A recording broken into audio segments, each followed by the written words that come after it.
Bonjour, bienvenue sur cette vidéo. Aujourd'hui, nous allons parler des fibres, de leur rôle dans le contrôle de poids et aussi dans le maintien d'un bon système immunitaire. Je m'appelle Sylvain Goldschmidt et je suis votre coach bien-être. Alors la semaine dernière, nous avions parlé des glucides. Leur autre nom, c'est les sucres. On a vu qu'il existe différents types de glucides qui ont un impact différent sur notre glycémie, c'est-à-dire notre taux de sucre dans le sang.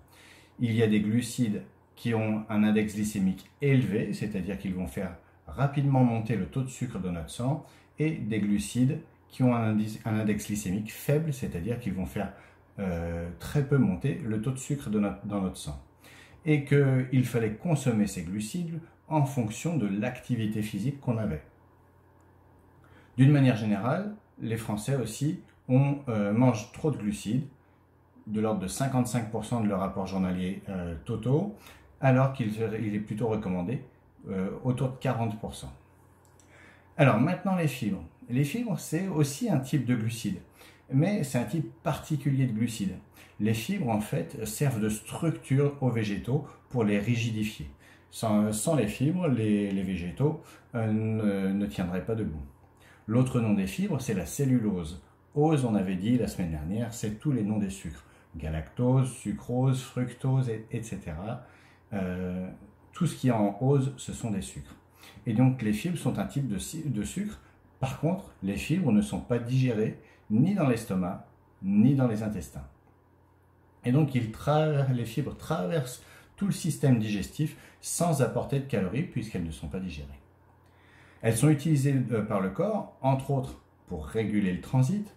Ça veut dire vraiment le réguler, pas seulement l'accélérer. Ça va aussi le ralentir s'il est trop rapide. Et aussi pour ralentir l'absorption des sucres. Donc ça, c'est vraiment les deux rôles principaux des fibres. Et l'autre chose, c'est qu'en assainissant le tube digestif, elles vont favoriser le développement de notre flore intestinale. Aujourd'hui, la flore intestinale, on l'appelle le microbiote. Et le développement de cette flore intestinale, c'est vraiment primordial pour optimiser notre système immunitaire et aussi pour notre morale. On a vu qu'il y a plusieurs études qui montrent que le fait d'avoir une flore intestinale bien développée a un impact aussi sur votre morale. En fonction de leur solubilité dans l'eau ou pas, on va distinguer deux types de fibres. Il va y avoir les fibres solubles, qui vont se dissoudre dans l'eau, et les fibres insolubles, qui ne vont pas se dissoudre dans l'eau.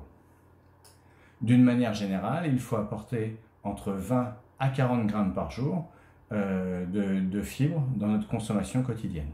Et en France, on tourne aujourd'hui plutôt autour de 17 grammes. Donc il est important de modifier en profondeur ses habitudes, voire de se complémenter. Alors, on va voir un petit peu plus en détail les deux différents types de fibres. Les fibres solubles, pour commencer, donc quand elles se mélangent avec de l'eau, elles vont se dissoudre et elles vont former un gel. C'est un gel qui va ressembler un petit peu à du blanc d'œuf au niveau de la texture. Et ce gel, il va ralentir l'évacuation des selles. Du coup, quand on a des diarrhées, c'est ce type de fibre qu'il faut prendre. Ce type de fibre va aussi ralentir l'absorption du sucre dans le sang. On va retrouver ces fibres dans la pectine, donc presque dans tous les fruits. C'est ce qui gélifie la confiture, par exemple. Si vous faites une confiture, le fait qu'elle devienne plus compacte, c'est grâce à cette pectine, et donc c'est les fibres des fruits. Donc on va retrouver ça dans les légumes, comme les tomates, les courgettes, les avocats, donc tous les légumes à chair. On va retrouver des fibres solubles dans les flocons d'avoine, également dans les graines de chia. Si vous faites l'expérience de mélanger des graines de chia avec de l'eau, eh bien vous allez voir que ça va devenir tout de suite très visqueux, un peu pâteux, collant. Ça va faire une sorte de gel. Et si on parle de produits Herbalife, vous retrouvez ces fibres solubles dans la boisson multifibre, qui a un super goût de pomme. C'est vraiment très, très efficace pour avoir un ventre plat notamment. Alors, ensuite, les fibres insolubles. Les fibres insolubles, donc, comme leur nom l'indique, elles ne se dissolvent pas dans l'eau. Elles restent telles quelles. Par contre, elles vont absorber l'eau. En absorbant l'eau, elles vont gonfler. Ça va donc augmenter le volume des selles. Et il y a un système mécanique qui fait que, en fait, quand il y a beaucoup de choses dans les intestins vont se contracter pour faire évacuer les selles. On appelle ça la motilité, mais c'est pas très important. Et du coup, comme ça va stimuler le fait de faire bouger les intestins, ça va favoriser aussi le fait d'évacuer les selles. Et donc, quand on est constipé, c'est le type de fibre qu'il nous faut. Ce type de fibre insoluble, ça va aussi être appelé la brosse à dents des intestins. Ces fibres vont avoir un effet mécanique sur tout l'intérieur des intestins. On va voir ça un peu plus en détail juste après. Par contre, attention, donc cet effet mécanique qui va brosser les intestins, quand on a le syndrome du côlon irritable par exemple, il est préférable de contrôler son apport en fibres insolubles. Alors ces fibres, on va les retrouver dans le son des céréales. Le son, c'est l'enveloppe de la céréale. Comme je vous l'ai déjà dit plusieurs fois déjà au cours de notre série de vidéos, cette cosse qui est autour des céréales, c'est là que se logent principalement tous les pesticides qui sont utilisés dans l'agriculture. Et donc c'est pour ça que les fibres insolubles, c'est préférable de les consommer bio. On va les retrouver dans les légumineuses et aussi dans les légumes en feuilles, comme les épinards, les artichauts, la salade. Alors, par rapport à nos fibres insolubles, donc leur action mécanique, il faut savoir que la paroi de l'intestin, la paroi interne de l'intestin, elle est un petit peu rugueuse. Il y a plein de petits picots dessus et chacune de ces rugosités, il y a un petit filament qui dépasse. Le rôle de ces filaments, c'est de brosser les aliments quand ils passent et d'absorber au moment où ces aliments passent les bons nutriments dont le corps a besoin, les vitamines, les minéraux, etc. Il faut savoir aussi que quand vous consommez des aliments comme de la pomme de terre, du riz blanc, de l'amidon, du gluten, ce sont des aliments qui vont se coller, qui vont avoir tendance à se coller, et se coller notamment aux parois des intestins. Cette colle va casser les filaments, puis va boucher les pores de ces rugosités à l'intérieur des intestins. Et du coup, ça réduit notre capacité d'absorption des nutriments. Et donc, il n'est pas rare de voir des gens qui consomment régulièrement des pâtes, du pain, des pommes de terre, et qui en font quasiment leur repas principaux. Que ces personnes soient en manque d'énergie, aient tout le temps faim, parce que du coup, quand le corps manque de nutriments, il va envoyer un signal au cerveau en disant « on a besoin de nutriments, apportez-nous de la nourriture ». Donc ça déclenche le mécanisme de la faim, alors qu'en fait on n'a pas faim, on manque de nutriments. D'accord ? Et le fait de manger plus, on va apporter plus de calories, ce qui entraîne de la prise de poids. En trop grosse quantité aussi, donc tous ces aliments qui collent, qui contiennent du gluten, qui sont plutôt blancs, riz blanc, amidon, pommes de terre, farine blanche, etc. Si on les consomme trop, ça a un effet cancérigène aussi. Donc faites bien attention à ça et variez le plus possible votre alimentation.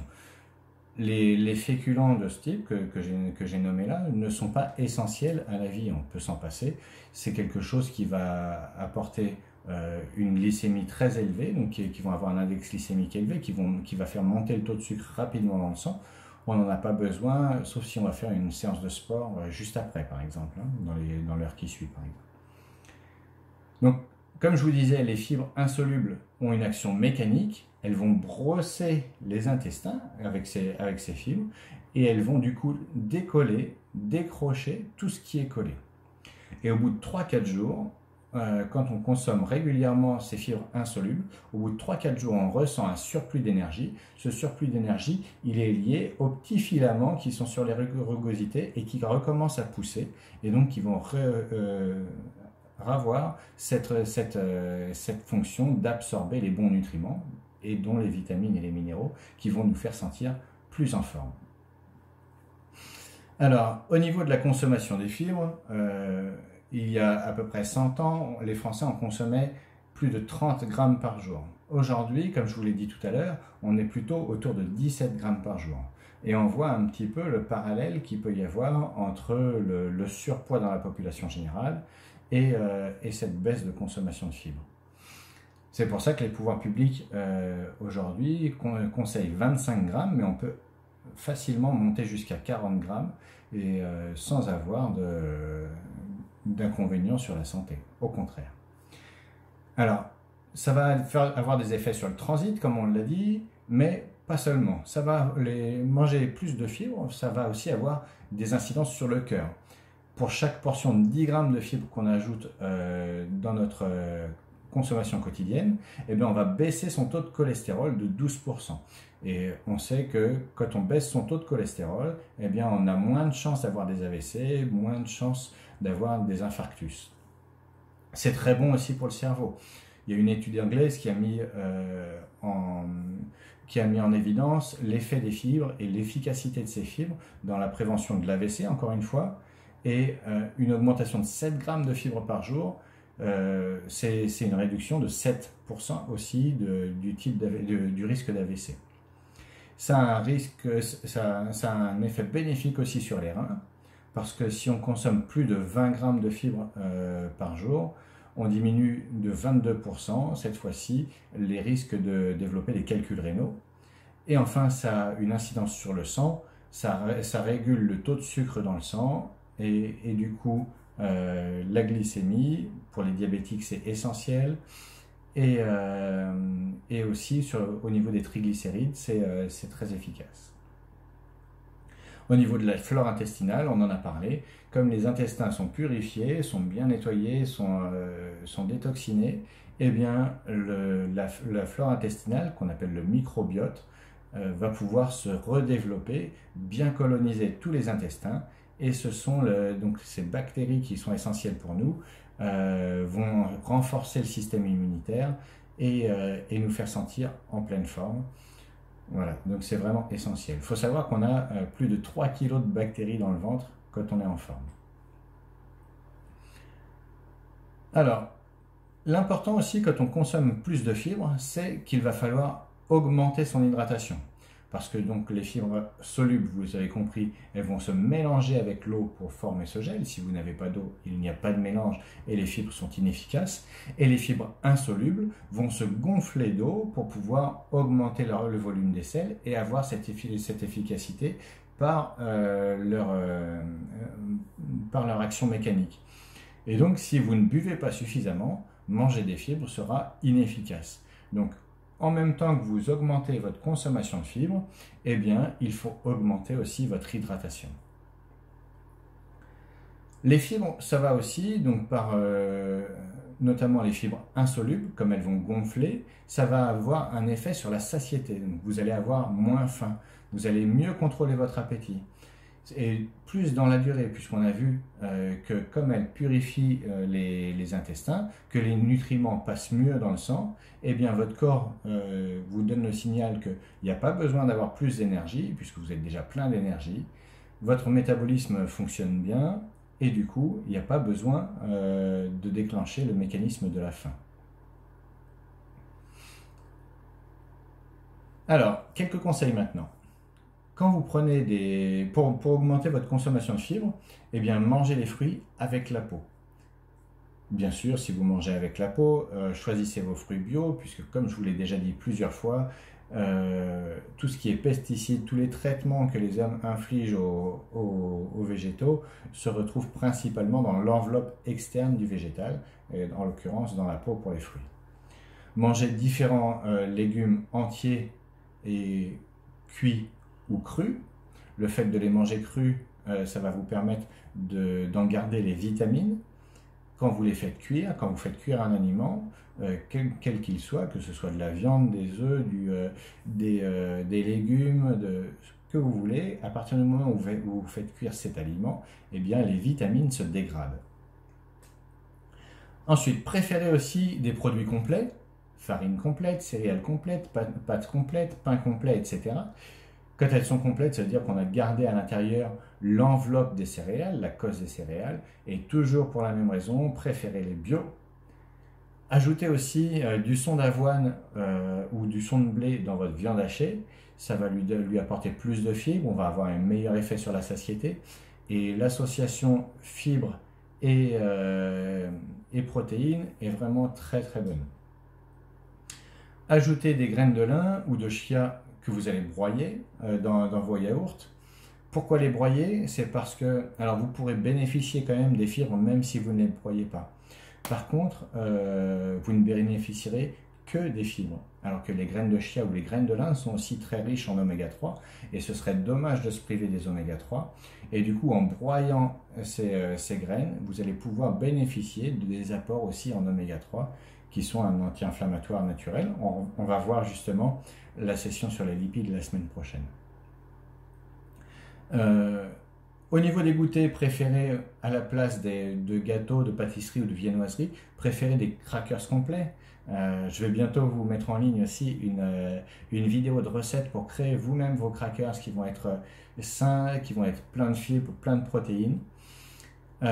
Utilisez des compléments alimentaires, vous complémentez en fibres, c'est vraiment important parce que c'est très difficile aujourd'hui, comme on a moins de temps pour cuisiner, d'avoir suffisamment de fibres dans notre alimentation quotidienne sans avoir recours aux compléments alimentaires.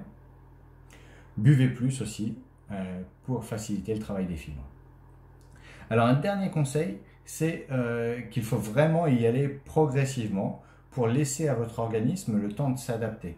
Donc n'augmentez pas tout de suite de 15 grammes par jour par exemple à 40 grammes par jour, parce que là vous allez avoir des désagréments terribles, du genre effet gastro, du genre ballonnement, du genre torboyau, etc. C'est vraiment pas ce qu'on veut.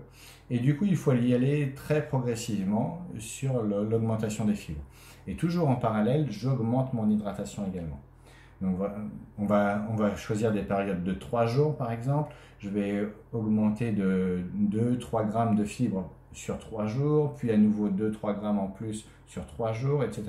Et je vais voir à quel point je me sens mieux et comment doser le bon apport en fibres au fur et à mesure du temps. Alors, si vous souhaitez avoir une complémentation en fibres, vous pourrez m'envoyer un message parce que chez Herbalife, nous avons beaucoup de produits qui en contiennent. Nous avons notamment le velouté tomate basilic qui est excellent. C'est une alternative salée pour des encas ou pour un dîner. C'est vraiment excellent. Des compléments aussi sous forme de tablettes, de comprimés qu'on va pouvoir prendre aussi à base de fibres d'avoine, d'inuline, de persil.